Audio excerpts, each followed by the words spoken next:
Hello, Ray. How are Well, you doing today? I'm well, Justin, and you. I'm looking forward to I don't know spending some time with you this morning. Looking forward to buying an EV someday. Well, if it's a Fisker Ocean. Yes. So there's a player, a newcomer to the market. It's like somewhat of a newcomer. We'll get into that. Fisker. And I'm not sure if everyone's really keeping an eye on this quickly rising star in EV startups. Let's talk about Fisker and their new Fisker Ocean EV. The Fisker Ocean has a bit of an interesting story because guess where Fisker has its origins? Um, Sweden. Eh, kind of in the salty seawater of the New York coast because in 2012 Hurricane Sandy dashed the hopes of Fisker the first time around as they were developing the Fisker Karma hybrid electric sports car. Literally, Hurricane Sandy wiped out their hopes and dreams, but here they are back, 10 years later, and now they're here with the Fisker Ocean. I wonder if they're aware of the irony there, but let's talk about why Fisker is so important.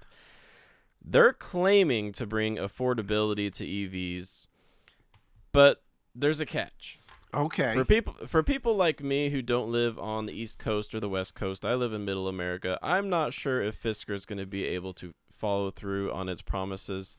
We'll get into that in a minute. But first, Ray, I want to know, have you heard of Fisker before? What do you know about Fisker? And if you do know about them, what's your impression of this startup EV automaker? Well, I knew of Fisker before. I mean, he built some rather impressive sports cars, supercars. Yeah, he's a And designer.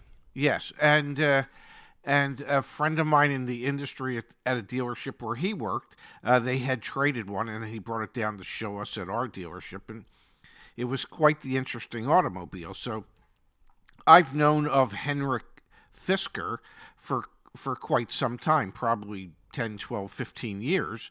Um, and I do remember, I think the Karma is I've seen those vehicles, at least advertised, and they were really interesting looking sports type cars. Yeah, they're fascinating. Now, the Fisker Ocean it's completely different because it's a family-sized crossover. No surprise there. 3 out of 4 Mm. car buyers in America chooses a crossover to the dismay of many enthusiasts. But the reason that I feel like this startup has a lot more potential than the average EV startup, because there's a lot of them, is the way that they have a partnership with Magna. Mm-hmm. Magna's the actual automaker. Magna Gotcha. is building the Fisker Ocean for Fisker. And then also the price points. So starting next year, they're going to be starting with the higher priced trim version, so more like $70,000. That's not an affordable car. But as soon as a year after that, into 2024, they're promising to bring an EV to market for around $40,000. Ray, I've got a quiz for you. You ready? Okay. I'd like for you to name as Yeah. many EVs as you can that currently sell for under $40,000. Um, Full electric. Yes, has to be full Um, electric. the Nissan Leaf, which I believe is being discontinued. Yep, it's on Um, its way out. yep. The Chevy Bolt, which I believe they're lowering the price of that $6,000, and even at that point, nobody will probably buy it. Um, well, it didn't seem to be particularly popular at its previous price point. Under 40,000. Okay, those are the two I know of. Yeah, I mean, you've got less than 5 that actually sell for under $40,000, and Fisker says that the entry-level Ocean Sport will start at around $38,000. Now, here's the thing. They announced their pricing before the raw material costs that go into the average electric vehicle more than doubled. It's up like 130% over 2 years. The average EV now has about $8,000 worth of raw materials in it. I can't help but wonder if they're going to have to break that promise and maybe go for $45,000. But still, we need more affordability on the market. And that is the biggest reason why I think Fisker is really a force that will have to be reckoned with by the likes of Ford, GM, and others who right now are selling somewhat near premium EVs and plan on later bringing lower priced EVs to market. By the time Ford, GM, Stellantis, and others bring their more affordable EVs to market, Fisker is already going to be delivering vehicles. They have 40,000 reservations. What would you say about that number? Is that not bad for a startup that's never sold an EV before? Well, it seems like a lot of reservations for somebody that hasn't really produced a car. Yeah. And we see that a lot with a lot of the manufacturers. I mean, look at the number of reservations the Lightning has. I guess there appears, at least on paper, with reservations, there appears to be a strong market for EVs. But that might not necessarily be the case when they, I don't know, actually build the damn things and start to deliver them. And when people at that point actually have to pay for that reservation, they very well might change their mind, because my guess is there ain't going to be a Fisker under $40,000. It's just not going to happen with the rising prices of everything. So yeah, maybe and after incentives. Well, but you can't just rely on incentives to make your car affordable. I agree. Yeah, at some point you would think you just have to make an affordable car regardless of the incentives. That's what would attract people, at least average everyday people, in my mind. Wondering what your car's worth? Get a free valuation at YAA. It's just a click away. Before we wrap up, I want to talk about the good and the bad with Fisker. Now, the good, we talked about pricing, but also the specs. The specs are impressive. Up to 350 miles on a charge, which for an EV, that's pretty good for under $100,000. I mean, significantly under $100,000. Yes.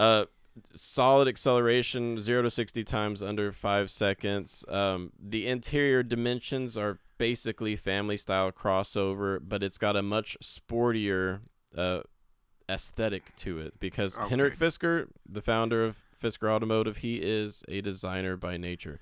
But really, it's the 350 miles of range and fast charging that get me excited with the specs.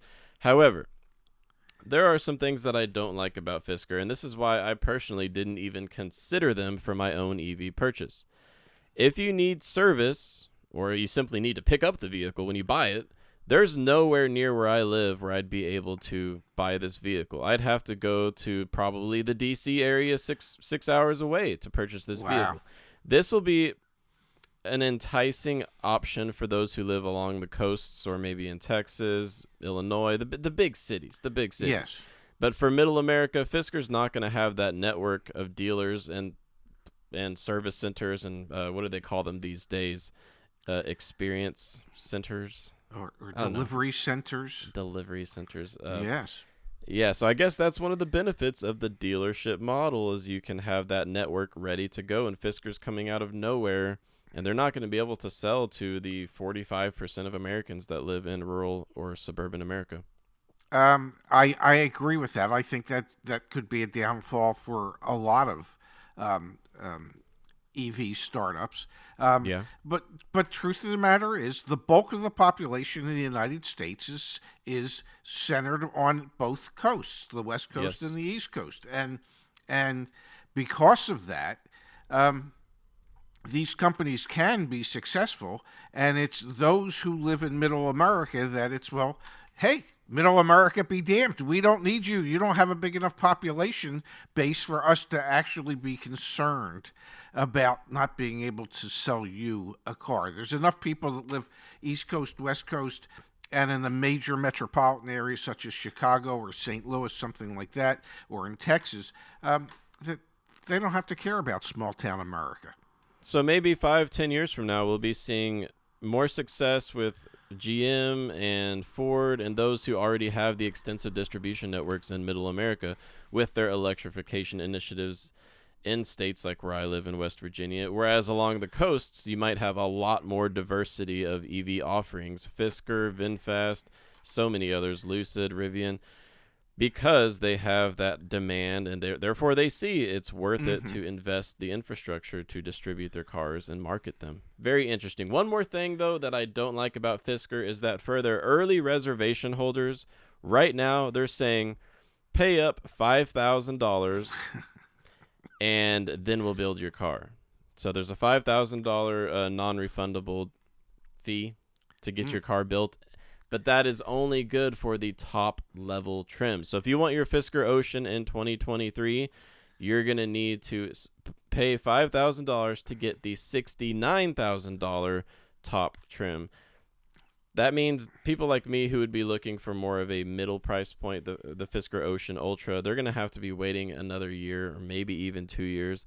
We'll see how quickly Magna can ramp up production for Fisker, because you got to remember, it's built by Magna, which is reputable, but still. Yes. I think that we could be hearing a lot more about this automaker in the future, especially with their Fisker Flexi lease program, where you can basically rent the vehicle for as long as you want, give it back when you decide you're tired of it, and there's no lease term. It's just you rent Just it a monthly for month payment. to month. Wow. Yeah, that's another thing that just makes Fisker kind of a force that I think is going to have to be reckoned with by 2025. It's going to take a while to get there, though. Well, thank God my lease doesn't expire for another 3 years. Yes, indeed. Thank you, Ray. Thank you, Justin.